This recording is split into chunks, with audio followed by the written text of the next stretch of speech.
Going and going, they just kind of go. All right, you still. All right, we're gonna get started. I just want to say thank you to everybody for coming out to our first annual Juneteenth ceremony here in Putnam County, hosted by our executive office, but also very important in partnership with our county historian Jennifer Cassidy. It's an important day in history and one that we want to do more to celebrate and observe. And welcome to one of our beautiful assets in Putnam County, our remarkable Veterans Memorial Park in the town of Kent. I want to thank you all for coming. We have a lot of different people here that it's worth acknowledging and recognizing. I wanted to make sure I recognize our historian, our two legislators that I see that are here, our Deputy Chair of the Legislature, Amy Sage, former Chair of the Legislature, Rules Committee Chair, Tony Adonisio. I know we have representatives from our DPW and our Parks Department that are here that did a remarkable job making sure it was presentable for this ceremony. So I do want to just thank you all. I know our county government has never truly properly celebrated Juneteenth, and we wanted to make sure that this was an important change that we move forward this year in 2023. I believe it's crucial for us to recognize and commemorate a day with such historical significance. Juneteenth represents the day when news of the Emancipation Proclamation reached enslaved African Americans in Texas, marking their freedom from slavery. And news reached Texas actually after the Civil War had actually ended. The fact is, the Civil War was fought over slavery. It was fought over freedom. This country was founded on the idea, the concept, the beauty of freedom, and an idea that all men are created equal, that they are endowed by their Creator with certain unalienable rights, that among these are life, liberty, and the pursuit of happiness. Since that declaration, we've always been a nation that stood for individual liberty, but unfortunately hundreds of thousands of Americans had to die to help stand up for that ideal. That's why I thought it was appropriate to have our Juneteenth celebration here at Veterans Memorial Park. And we're going to hear in a little bit why we're here in this spot, because there's a special new memorial behind me. And there's also a beautiful Civil War monument that I felt as county executive we didn't do enough to promote or recognize, which is why we're going to walk down a little while before we open up our Veterans Museum. But I want to start by moving forward to introducing one of our speakers from CPAP, our Community Engagement Police Advisory Board, Scott Rhodes, to speak about the work that he has done to continue to move not only our country but our state, our county forward, and also to speak about the importance of Juneteenth. Scott, thank you for being here. Thank you.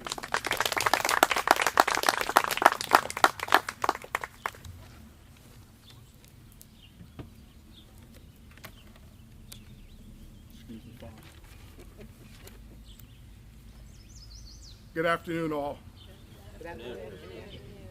To County Executive Byrne, all the dignitaries assembled here today on this amazing, monumental, historic, and beautiful day we now call a national celebration and countrywide, which is called Juneteenth. My name is Scott Rhodes. I'm a local resident over 20 years and the chairperson of the Community Engagement and Police Advisory Board. We are a non-for-profit organization that was adopted into resolution over 2 years ago by the Putnam County Protective Services Committee, led by Jenny Nasarino at the time. CPAB serves all Putnam County as a team of grassroots, driven organizers and volunteers who share a common goal. The goal is to identify and develop effective solutions to local police and community-related issues. We engage the police and our community through events that engage and bridge the gap between cooperation for future generations of Putnam County residents and law enforcement. Although it is important work, and the work continues to go on. Today we're here to commemorate the emancipation of enslaved African Americans. As a great nephew of a slave, I remember my father telling me stories of my great aunt, who lived in Tarrytown, New York, she lived until she was 103 years old. She would tell us stories about when she used to work in the cotton fields, picking cotton, how she was whipped with a huge long whip. She would show us all the whelps as we sat around her. And even 80 years later, those whelps were still prevalent on her body. She would speak about her travels from the south to the north, through the Underground Railroads, and at times not eating or drinking for days. Today is not only a national holiday for me personally, but it's a day for me and my family to rejoice. If it wasn't for the resolve of African American slaves, like my great aunt, who paved the way for people like me to get an education, to have a job, to raise a beautiful family. Hi, honey. Where would black people be today? In late August of 1619, 20 to 30 enslaved African Americans landed on Point Comfort, today known as Fort Monroe, in Hampton, Virginia. 246 years later, federal troops arrived in Galveston, Texas, to take control of the state and ensure that all slaves were freed people. More than 2 years after the Emancipation Proclamation. Juneteenth is a federal holiday in the United States commemorating the emancipation of slaves and African Americans. Deriving from the name June and 19th, it is celebrated on the anniversary of an order by Major General Gordon Granger proclaiming freedom for enslaved people in Texas on June 19th, 1865. President Biden signed a bipartisan legislation making Juneteenth a federal holiday on June 17th, 2021. The bill passed the Senate unanimously and was approved in the House. Not only is this a historical day in our nation, but it's a historical day in our county. As a resident over 20 years, this is my first, and I believe it is the first, sponsored and recognized Juneteenth ceremony to my knowledge. Thank you, County Executive Byrne, for sponsoring this event, and to my good friend Jen Cassidy for her tireless hours of research and relentless pursuit of Black history in our county. Notably, Black Soph. Through Jen's research, she put this documentary on notice. Black Soph was known as the last known black slave in the state of New York. Not only did Black Soph reside and live here, she's buried right here in Putnam County. That is just one of many fascinating things that Jen has done. Outside of that, Jen was just nominated and awarded the Twyla Sneed Award with Southern New York Library Resource Council. That's a prestigious award for librarians and historians in the state of New York. So Jen, congratulations on that as well.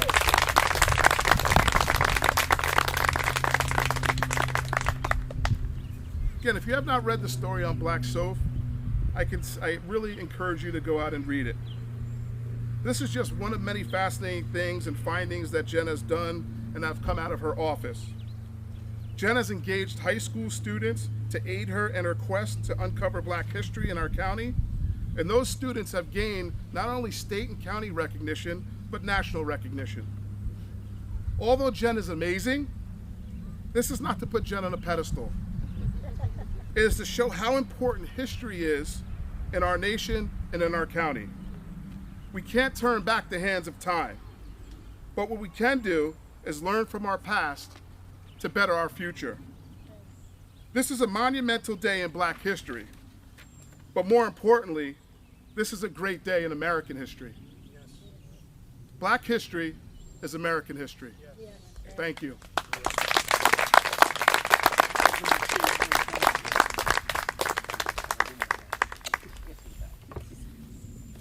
Thank you, Scott, for your very powerful and in some cases personal words. It touches on a lot of us. I would argue that perhaps outside of our American Revolutionary War, there's never been a more clear fight for freedom than during the Civil War. And in a few minutes, we're going to take a walk as a group from this memorial, or to our Civil War memorial, I'm sorry. But first, I wanted to introduce our county historian, because she's going to walk us through a little bit of history and about the monument right behind me. We're starting here in the Victory Garden because we have a beautiful memorial honoring the life of Sergeant Clinton Peterson, a black World War I veteran that's never been properly introduced. And I don't want to steal Jen's thunder, but I was given this book that documents Sergeant Peterson's life, his memoirs from battles in France during World War I. And I was reading the foreword and some of the early remarks, and it's unbelievable that, you know, I grew up here, I lived here my entire life, I never knew the story. I quite frankly, first time I heard about Juneteenth was maybe 15 years ago when I went to a Juneteenth ceremony over in the city of Peekskill. And now Juneteenth is not only a national holiday, but I didn't mention it before, Assemblyman Matt Slater is here. Back in 2000, I think it was 21, one of the last sessions I was in the Assembly, the state of New York made Juneteenth a state holiday as well. But a segment from this book I wanted to read because this is a name that you may have heard of if you're a student of history in Putnam County. And it's a quote from someone named Hamilton Fish Jr. III, who is a very notable member of Congress that represented, and so did his very much a legacy. His son was a member of Congress as well. And this is his quote: "Nor will I ever forget the bravery of my loyal sergeants, Clinton J. Peterson, Herman Brown, and William Layton, who carried out their duty to the men under heavy shelling at great risk to themselves. At the end of World War I told my men, quote, 'You have fought and died for freedom and democracy. Now you should go back home to the United States and continue to fight for your own freedom and democracy.'"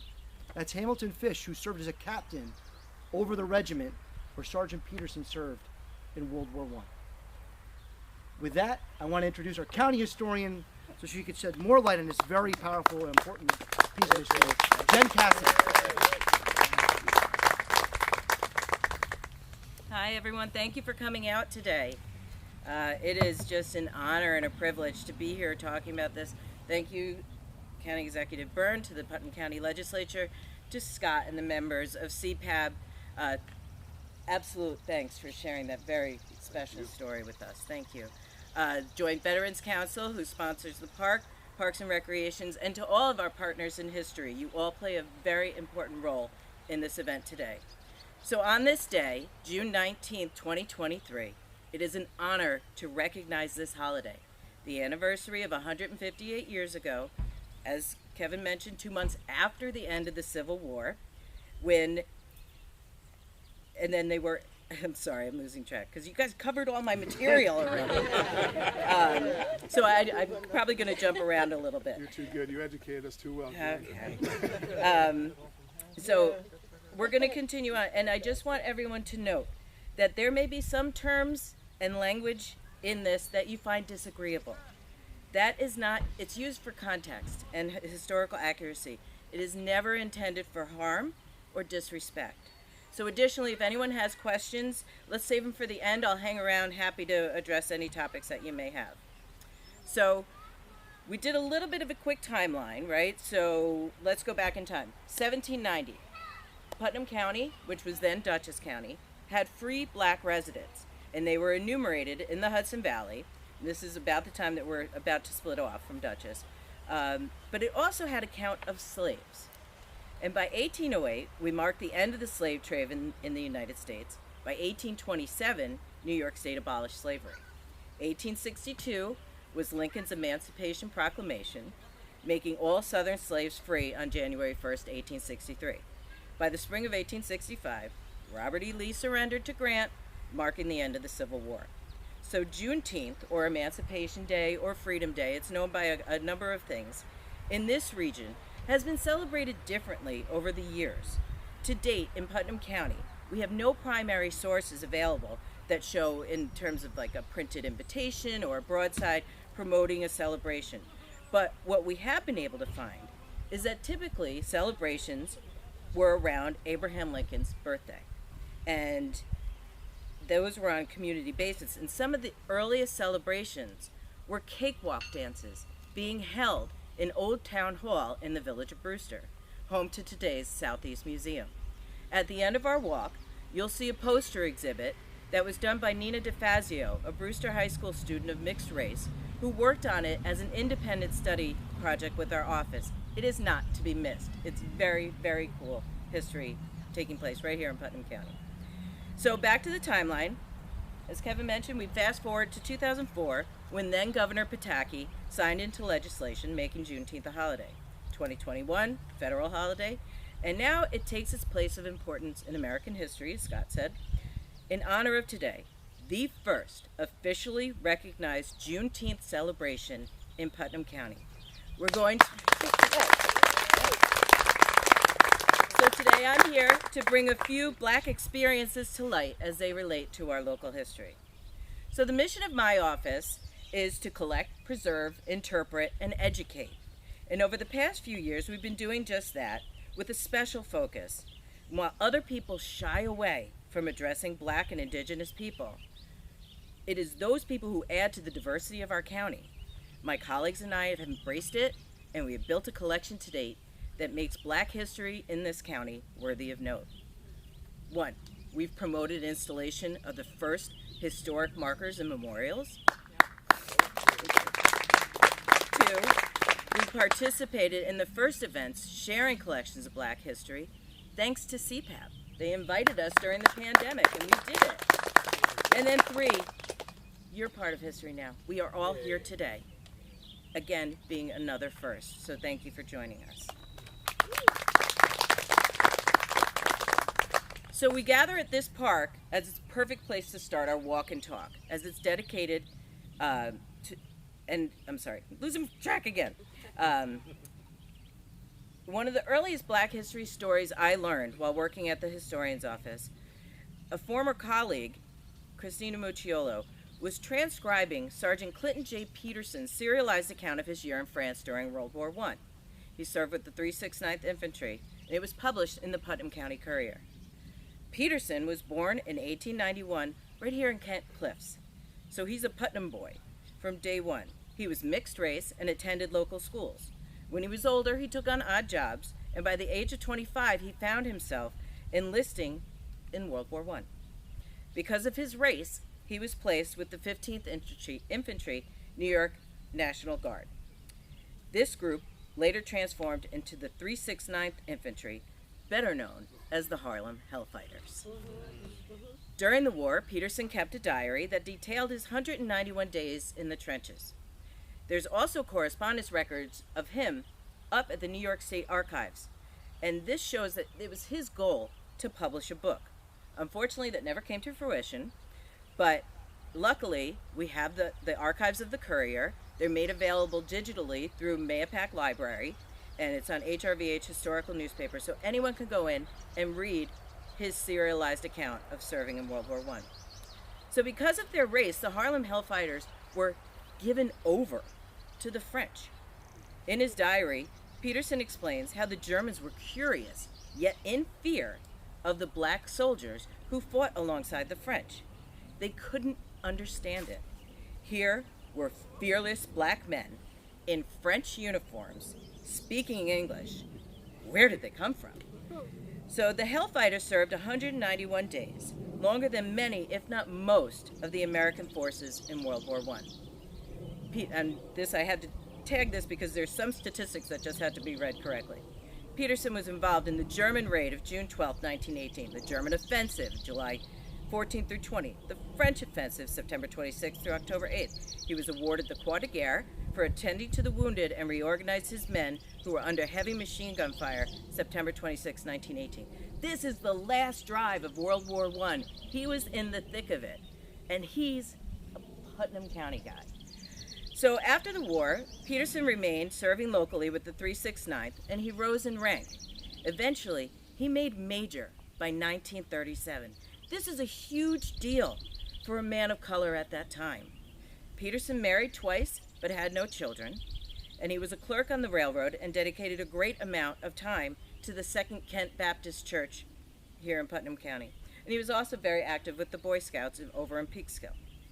While we cannot specifically trace his family roots back to enslavement, his research file will remain open at our office, and this fitting memorial here in Kent, this was made possible by a Girl Scout of the Hudson Valley Gold Award Project with support of the JVC, Joint Veterans Council, Parks and Recreation, advisor legislator Tony Adonisio, and former County Executive Mary Ellen Odell.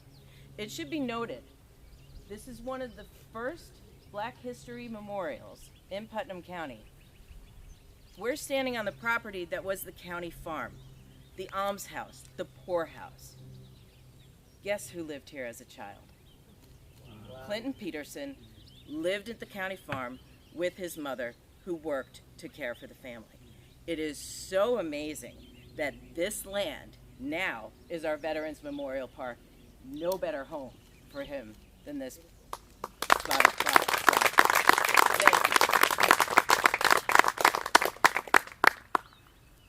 So New York's history of slavery is now recognized, we know this, and Putnam's predominantly small holdings did not seem like a place for slavery to be profitable. Farms were small, families worked it on their own, there was no perceived need for enslaved labor. The great majority of slave owners held a single person in bondage.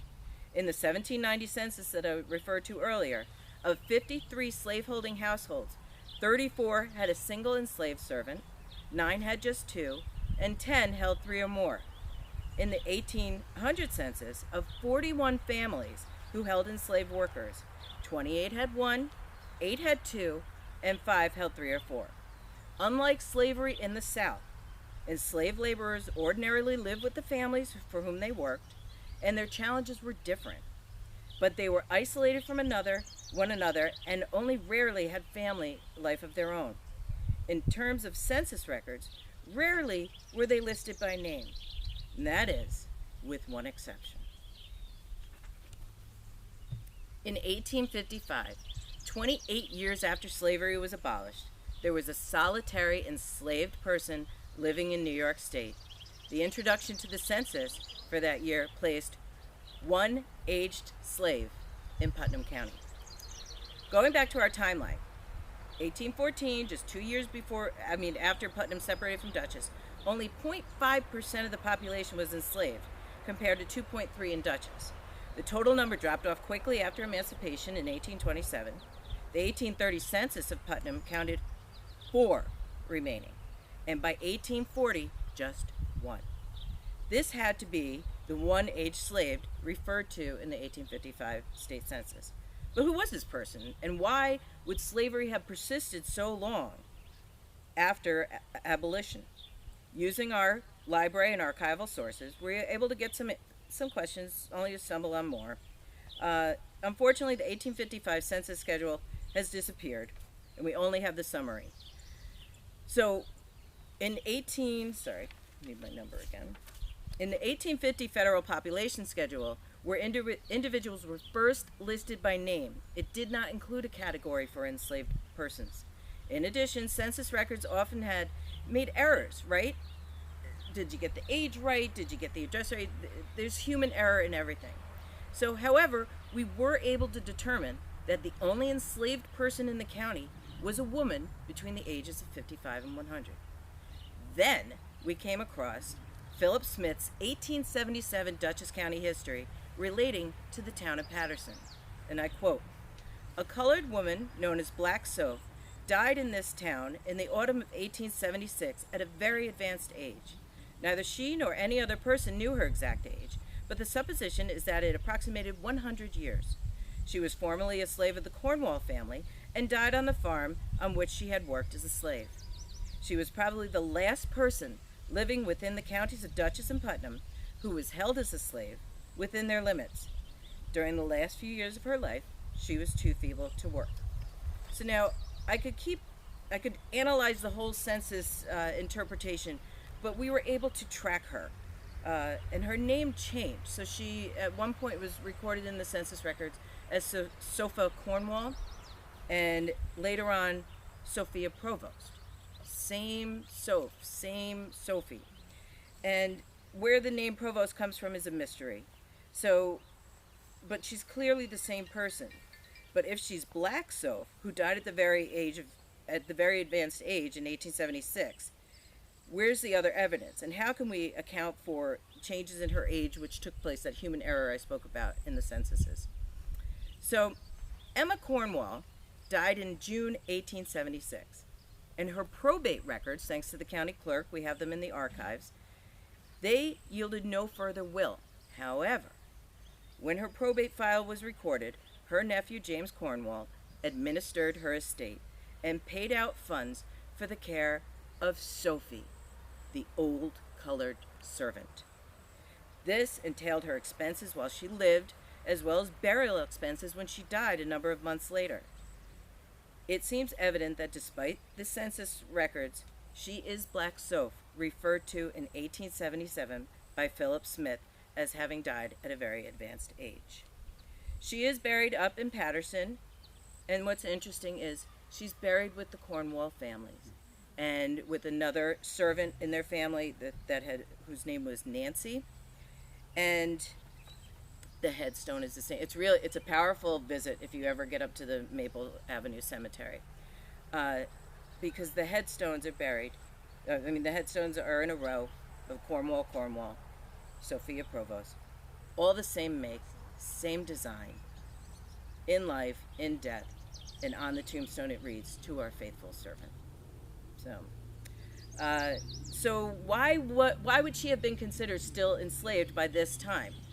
Well, there are rules that when you had a really old slave back in that early time, you had to care for them. So she was probably kept on and paid through her later years.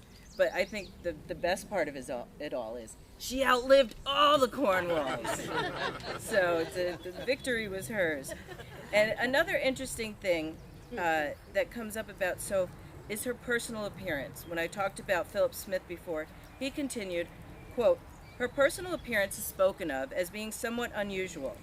One striking feature was the disfigurement of her face caused by 2 white sores, one on either cheek. The white sores were probably scars, their symmetry, perhaps ritual scarification in Africa, either by her tribe or her slave raiders. We will most probably never know how Sophie became enslaved by the Cornwalls, or why she was recorded as enslaved late in the 1855 census. But available records suggest that Sophie, known to some as Black Soph, was New York's last legally enslaved person." So I was going to say we move, but I think you guys might be cool in the shade here, right? So Scott mentioned before the Underground Railroad. And if we think of Putnam County, I think in maps as a historian.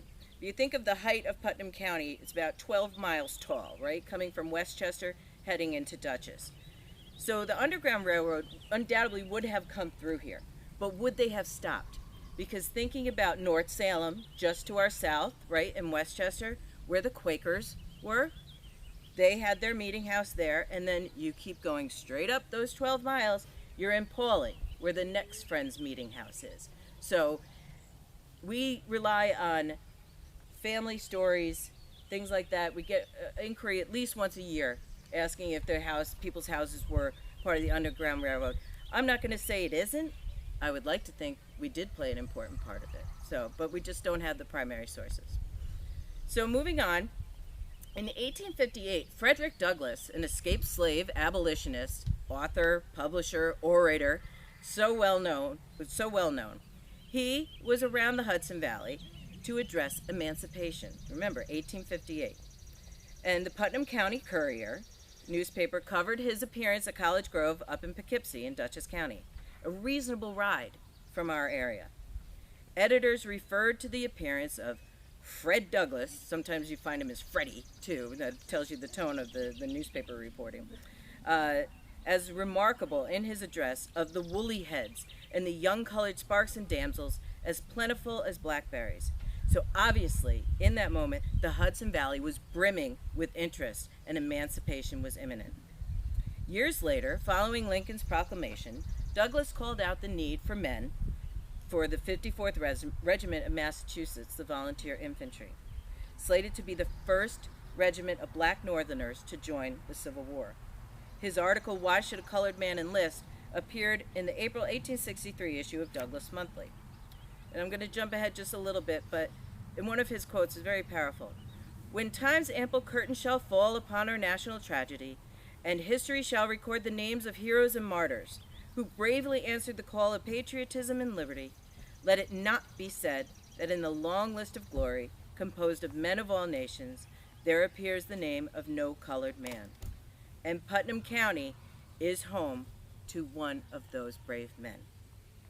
So, shortly after Douglas is rallying the troops and recruitment posters are going up and around in New York, one Putnam County resident named Francis Oliver Myers made his way to Reedville, Massachusetts, and on May 5th, 1863, he enlisted with the 54th Massachusetts Colored Volunteers. He committed to 3 years of service, and on that day, Private Frank Myers set his course to be a black man in blue, bound for Union glory. And those who know the movie and the book know where this is headed. So within days, he was mustered into Company K, and the 54th consisted of black enlisted personnel, including 2 sons of Frederick Douglass, along with a grandson of abolitionist Sojourner Truth. But the officers were white. And so quickly, Myers is on his way down south. And shortly after arrival in the Carolinas, the 54th was assigned to attack Fort Wagner. Colonel Robert Gould Shaw was in charge of the men, and he was to lead the assault from the beachfront.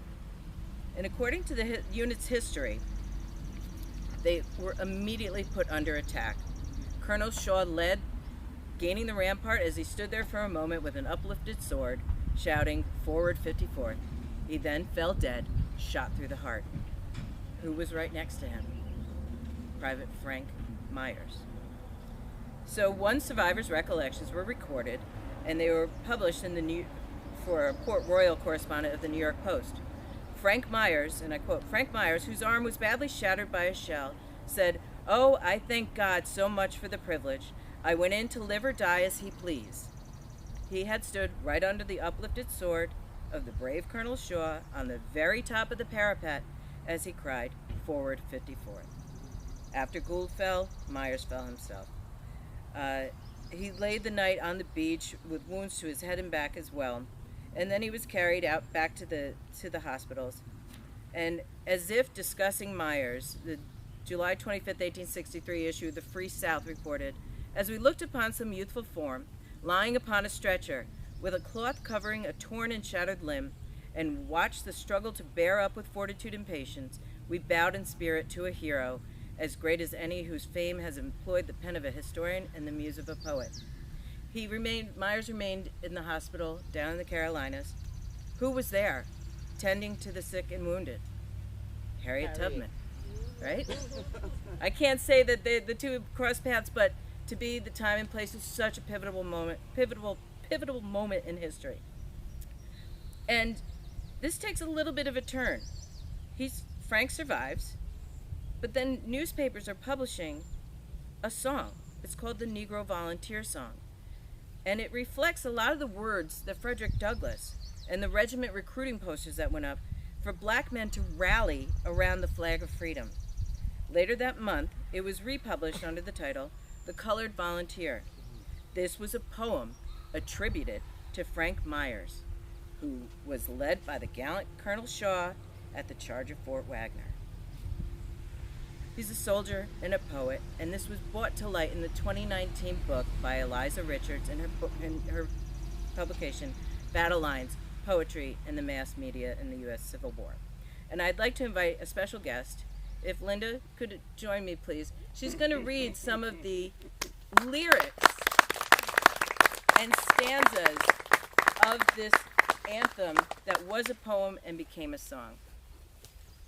Thank you. Thank you for inviting me to speak, and I want to thank the county executive and everybody for having this wonderful celebration.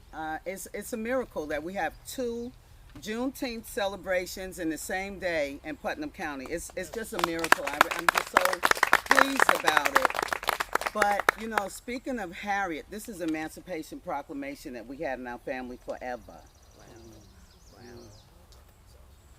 And speaking of Harriet, Harriet Tubman served Robert Gould Shaw his last breakfast because she was traveling with that regiment from Massachusetts. And when they had the monument installed up in Boston and Massachusetts, at the age of 92, she went there to celebrate and be there for that installation of the monument.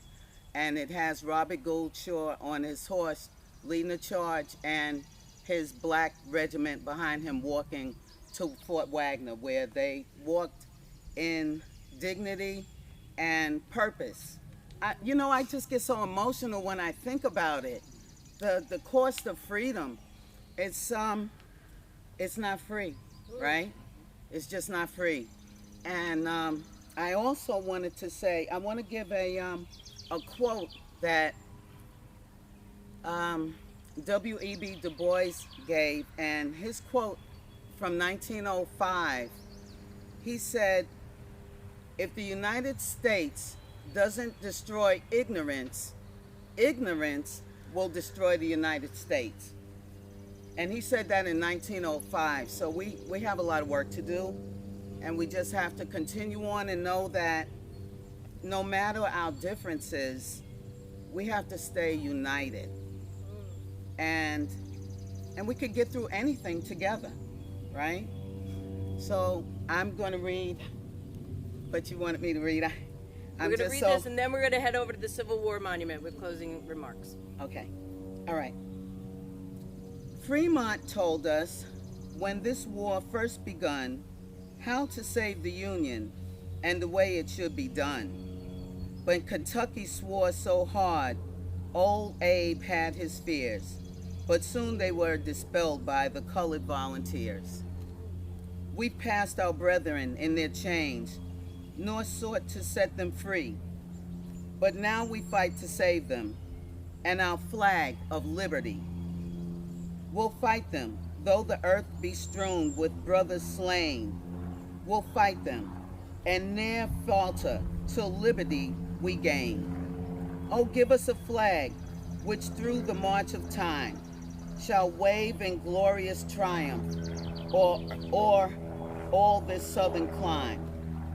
It is our Abraham's choice and gives us all good cheer, for underneath its folds fights the colored volunteer. The gallant 54th, roused by freedom's battle cry, said we'll go meet every foe and conquer them or die. We'll stand by the Union if we only have a chance, in doing which we're very sure we'll make the rebels dance. Thank you. So at this time, we're going to make our way over towards the museum where the Civil War Monument is. And let's remember that due to his race, Myers was deemed disqualified for service in the Invalid Corps. His disability records state he suffered from paralysis of his right arm, atrophy of the muscles with additional wounds. This led to his promotion to corporal and then his discharge, which was officially signed on February 3rd, 1864. At some point after, Myers, our Putnam County black man in blue, headed home, forever changed. There is no newspaper coverage that marks a homecoming for him, as a local Civil War era newspapers were all but out of print, especially in Putnam County. It is assumed that he returned to his family home in the Dykeman Station area of the town of Southeast. Confederate troops surrendered to Ulysses S. Grant on April 9th, 1865, and a little over a year later, back in Putnam County, the Putnam County Courier published a brief death column entitled "The Tomb." It stated Oliver Meyer, aged about 30, had died on May 19th, 1866, in the town of Southeast. During the first Decoration Day, which we now know today as Memorial Day, in Southeast, the Brewster Standard published that a procession visited the Milltown Cemetery, and Oliver Myers, Frank Francis, is listed as a private whose grave was heralded, along with others, in prayer and song. By 1879, he was included in the local newspaper's Roll of Honor for Decoration Day, and he was listed as having died at Dykeman Station from wounds received at Fort Webb. So now, as we make our way over to the Civil War monument, thinking about his sacrifice and his memory, his name is included in Memorial Hall in Carmel for the last because she escaped at one point. and we're so pleased, as Kevin was mentioning earlier, that there is a Civil War monument here. Because prior to Frank Myers' story coming to light, no one really gave him much thought.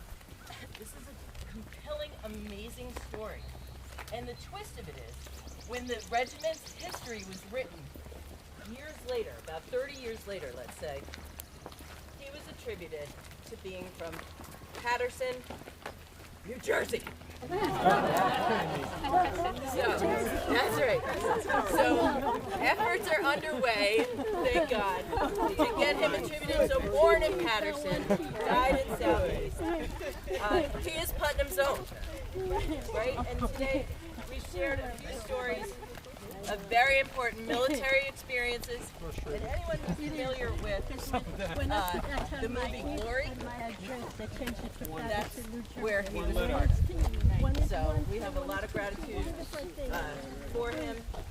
And we're also grateful to former Carmel High School student Tyler DeSimbrino, who had this monument installed a number of years ago. It's important to remember all their service. And today, on Juneteenth, I'm going to echo Scott's words earlier. Putnam County recognizes its role in American history, in Black history, because Black history is American history. Exactly. Thank you all. We have the county historian's office. Jen is a part-time county historian, and yet you're getting full-time work. It's a remarkable woman. Yes, but it's not done alone. It's not me. I mean, it's a great team and great students who help. So, thank you. I want to make sure I give you that proper acknowledgement, but also on the monument, one of the things I always found interesting is you have a list of casualties and they break them down by town, and I would surmise the census would be much different, the population breakdown of the county that many years ago. But you can see the impact and the loss that every Putnam County town had during the Civil War. So wherever you live, whatever you're tied to, take a look, appreciate it, and I hope you get to enjoy our Veterans Museum. Thank you. Thank you.